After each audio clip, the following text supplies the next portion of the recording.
Ria, I have something important to discuss with you. What is it? It's important. What time are you coming home tonight? I'm out now, so I don't think I'll be home until very late. Can we speak tomorrow? Where are you and what are you doing? I'd like you to come home as soon as possible so that we can talk. It's really important that we talk tonight. But I told you I'm out. Can't this wait? Or better yet, can you speak to Kevin about it? By the way, are you at the house right now? I am. I'll be waiting for you at my parents' house. I want you to come home as soon as possible. Where's Kevin today? He's still at work and hasn't come home yet. Where are you now? Do I have to tell you that? I don't think that's something that I need to share with you. Where you go is not my business, but if it's not that important, I'd like you to prioritize family today. I'd like you to come home right away. What's going on? If it's so urgent, can't you just tell me now? Fine, I'll ask you over chat. What did you do with my father's bank book? Huh?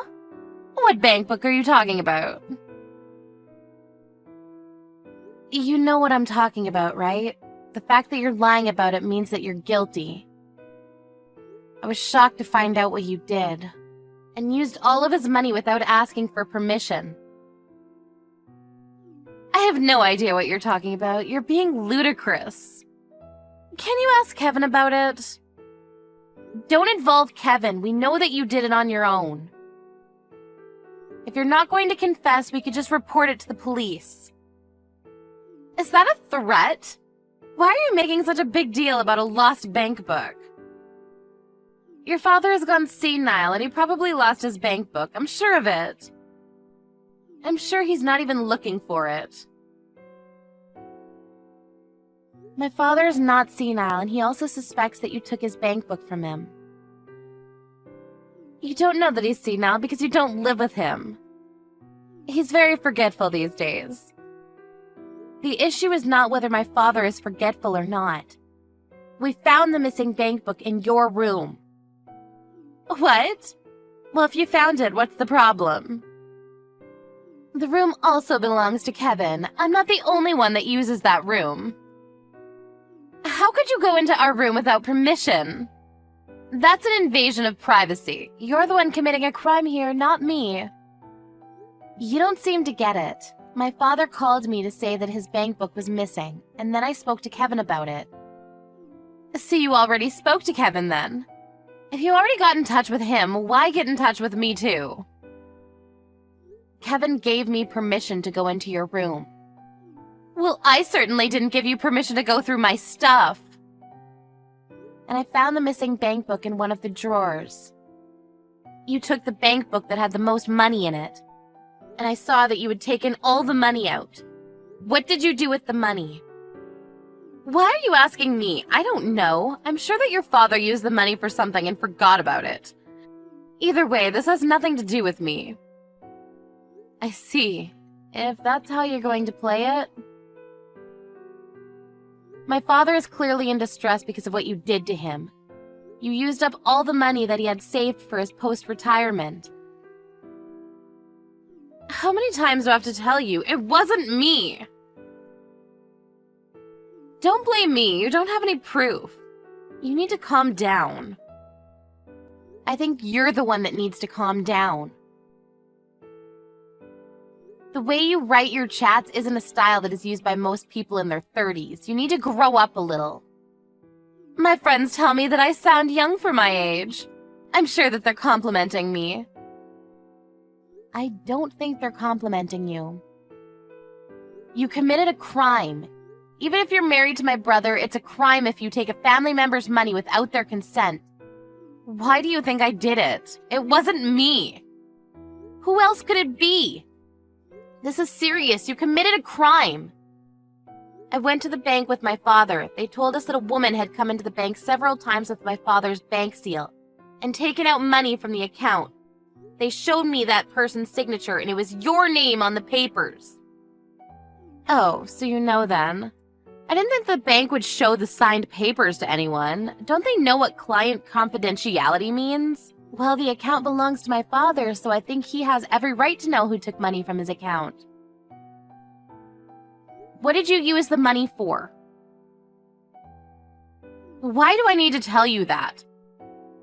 Your father lives on his own, and it's not like he needed the money for anything. He doesn't have to provide for your mother anymore, and Kevin pays some money to your father as rent. So he won't miss any of the money that I spent. It's not like he can take the money with him when he dies. I was just helping him to make good use of his money. You're not making any sense to me. What I mean is there's no point in having all this money if you're not going to use it. Your father should be thanking me for using his money. I really don't understand your logic. It makes no sense to me. You committed a serious crime and I'm going to report it to the police. But this is a family matter. Why do you need to bring the police into this? I live under the same roof as your father, so his things are mine and my things are his. It's okay to share because we're family. The police won't take this seriously.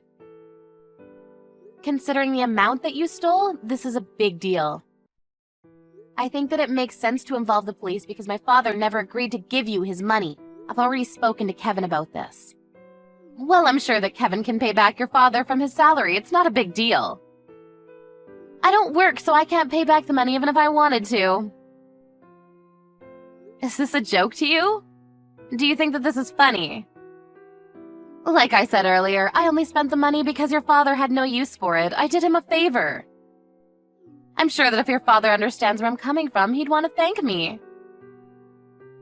So you have no remorse for what you did. You stole money and you have the nerve to say that you did something good? You're unbelievable, you know that? You're not listening to me. I've been listening, but you're not making any sense. And my father tells me that you're always out and never at the house. If you don't work, what do you do all day? That's not something that I need to share with you. You don't help with the chores at all, so my father's been taking care of the house on his own. You don't even cook for my father or Kevin. They eat takeout every night. Do you even care about their health? Do I have to prepare the meals by myself? I buy their dinner and leave it on the table so they can eat it when they like. What's the problem here? I had no idea that you and your father were saying mean things about me behind my back. I'm very hurt. I know that you're at the casino right now. What? I know that you have a gambling addiction. Kevin told me about it, and he also told me that you promised that you'd stop gambling when you guys got engaged. Kevin believes that you've been keeping your promise to him, but if he knew that you were at the casino right now, what would he think of you? What casino are you at? Fine, I won't deny it. I'm at the casino. I didn't win any money today, so I'm taking a break and chatting with you. You're delusional. Kevin is also crazy for falling in love with you. You were his first serious girlfriend, so he didn't know any better. Kevin loves me for who I am. Kevin has agreed to take this matter to the police. I'm sure that Kevin will talk to you after he gets off work, but he wants to divorce you. So you should be prepared for that. Huh? A divorce? Kevin would never leave me. He loves me too much.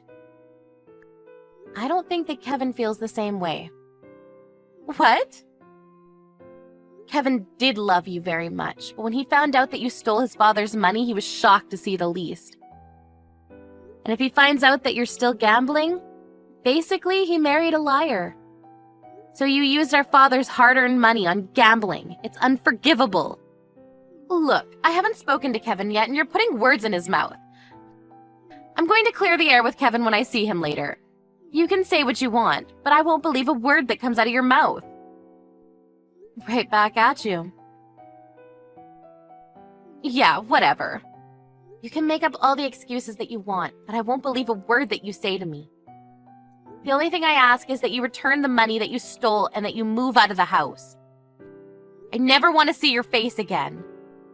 I live there. You can't kick me out of my own house.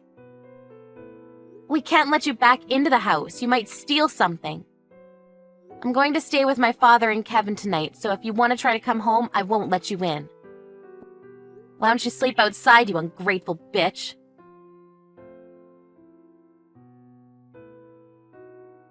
Rhea came home from the casino, but her sister-in-law Ariel wouldn't let her into the house.